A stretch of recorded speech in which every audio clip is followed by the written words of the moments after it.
loan to deposit ratio at the system level at a record high. What does that mean as far as your ability to lend is concerned and deposit mobilization as well? For SBI, that has never been a concern.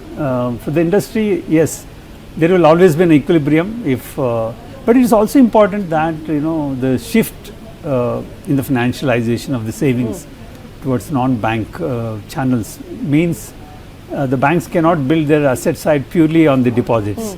I think they need to have the access to the market, and some of this money which is moving to the other investment channels have to come back to the real economy.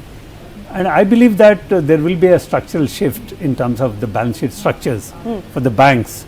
Broadly, if you see, I keep quoting my New York example, New York branch is 80% market borrowings and 20% deposits.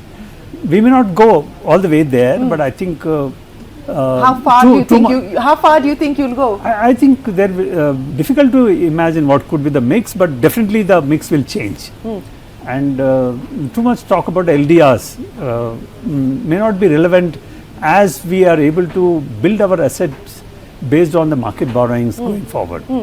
But how soon do you believe you're going to see this balance sheet mix change, as you just pointed out? I think in another 5 years there would be a noticeable shift in the balance sheet structuring.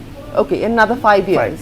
5 years. You said that LDR is not something that one should look at or pay too much heed to, but at this point in time, where do you believe that we are starting to see some stress emerge? Are there any sectors, any pockets where that could potentially be a sign of concern? Not really, not really. I think even if there are some time to time, we keep talking about microfinance and unsecured personal loans, but they don't pose the systemic risk from a product point of view. Yes, I think we need to be careful in terms of how we are delivering those products, but I don't see any structurally important developments on the asset quality side.